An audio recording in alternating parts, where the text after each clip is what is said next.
Hello guys, അപ്പോൾ ഇതാ നമ്മുടെ നോമ്പും വന്നു. ഫസ്റ്റ് ഡേ ആണ് ഇന്ന് നോമ്പിൻ്റെ. അങ്ങനെ ഒരു 5 മണിയൊക്കെ ആയപ്പോഴത്തേക്കും ഞാൻ കിച്ചണിലോട്ട് ഇറങ്ങി സന്ദർശിക്കാനായിട്ട് എന്തൊക്കെയാണ് ഉള്ളതെന്നുള്ളത്. അപ്പോൾ ഉമ്മി പറഞ്ഞു നമുക്ക് ദോശയും ചിക്കൻ കറിയാണെന്നാണ് ആദ്യം പറഞ്ഞത്. അങ്ങനെ ഞാൻ എന്ത് ചെയ്തു, ഈ ദോശമാവ് കണ്ട് എനിക്ക് 2 ഇളക്കണം, നല്ല രസമല്ലേ. അങ്ങനെ അപ്പോഴാണ് ഉമ്മ പറഞ്ഞത് എങ്കിൽ പിന്നെ ദോശ വേണ്ട, നമുക്ക് കുറച്ച് ചോറ് വയ്ക്കാമെന്ന് പറഞ്ഞിട്ട് ഉമ്മയൊരു നെച്ചോറ് പോലെ വെച്ചിട്ടുണ്ടായിരുന്നു. അതിൻ്റെ സൈഡിൽ തന്നെ ഇറഫം വാട്ടർമെലൺ ജ്യൂസ് മേടിച്ചു. പിന്നെ ഉമ്മയുടെ കുഞ്ഞമ്മ കുറച്ച് കഞ്ഞിയും തന്നിട്ടുണ്ടായിരുന്നു. പിന്നെ വെജിറ്റബിൾസൊക്കെ നമ്മൾ കട്ട് ചെയ്തു. നല്ല മഴയായിരുന്നു, ഒരു 5 മണിക്ക് ശേഷമായിട്ട് നല്ല മഴയായിരുന്നു. അത് കഴിഞ്ഞിട്ട് ഉമ്മിയുടെ ഒരു സ്പെഷ്യലായിട്ടുള്ളൊരു പുഡിംഗ് ഉണ്ട് ഗൈസ്. ഇത് കസ്റ്റർഡ് പുഡിംഗാണ്, പക്ഷേ സൂപ്പർ ടേസ്റ്റാണ്. ഇതിൻ്റെ റെസിപ്പി വേണം ഞാൻ സെപ്പറേറ്റ് ചെയ്യാം കേട്ടോ. ഇത് വൺ ഓഫ് ദ ഹൈലൈറ്റ് ആണ് ഉമ്മിയുടെ. അങ്ങനെ ഇത് ഫസ്റ്റ് ഡേ ആയതുകൊണ്ടാണ് ഇതൊക്കെ ഉണ്ടാക്കിയത്. ഇനി അങ്ങോട്ട് ചോറൊക്കെ മീൻകറിയൊക്കെ തന്നെയാണ്. അത് കഴിഞ്ഞ് ബാങ്ക് കൊടുത്തു. അപ്പോഴത്തേക്ക് നമ്മളെന്തതു നോമ്പ് മുറിച്ചു. അപ്പോൾ എല്ലാ പ്രാവശ്യം അതിന് 2 വർഷം പഠിപ്പിച്ച് വാപ്പച്ചി ഉണ്ടായിരുന്നു നോമ്പ് മുറിക്കാനായിട്ട്. എന്നാൽ ഇപ്രാവശ്യം ഇല്ല. അപ്പോൾ അതുകൊണ്ട് നല്ല മിസ്സിങ് ഉണ്ട്.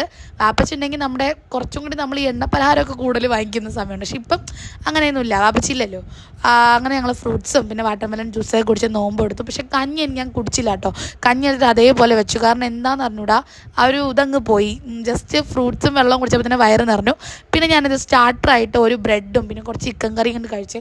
ഇന്നത്തെ ചിക്കൻ കറി സൂപ്പറായിരുന്നേ. അത് കഴിഞ്ഞിട്ട് നമ്മളിതാ നെച്ചോറും പിന്നെ ചിക്കൻ കറിയായിട്ട് കഴിച്ചു. ഇന്ന് ഞാൻ മറ്റേ സ്റ്റാർട്ടർ, മെയിൻ കോഴ്സ് അങ്ങനെ രീതിയിലാണ് കഴിച്ചത്. അത് കഴിഞ്ഞിട്ട് ഈ ചോറിനോട് ഇത് ഹൈലൈറ്റ് ആക്കുന്ന ഒരു അച്ചാറുണ്ട് ഗൈസ്, മാങ്ങാച്ചാർ. അത് എനിക്ക് അങ്ങനെ മാങ്ങാച്ചാറൊന്നും ഇഷ്ടമുണ്ടായിരുന്നില്ല, പക്ഷേ ഈ അച്ചാർ ഭയങ്കര ഇഷ്ടമാണ്. ഇവിടെ തന്നെ ഞങ്ങളുടെ വീട്ടിലിട്ടതാണ്. അത് കഴിഞ്ഞ് പിന്നെ ഇതാണ് ഉമ്മിയുടെ അഡിക്റ്റഡ് ആണ് ഇയാളിൽ ഉമ്മി അഡിക്റ്റാണ് ചക്കയിൽ.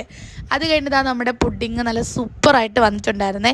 ആ പുഡിങ്ങിലോട്ട് നല്ല വാനില ഐസ്ക്രീമും കൂടി ഇട്ട് നല്ല പോലെ കുത്തി ഇളക്കിയിട്ട് അതിങ്ങനെ കഴിക്കണം ഗൈസ്. എന്ത് ടേസ്റ്റാണെന്നറിയാവോ.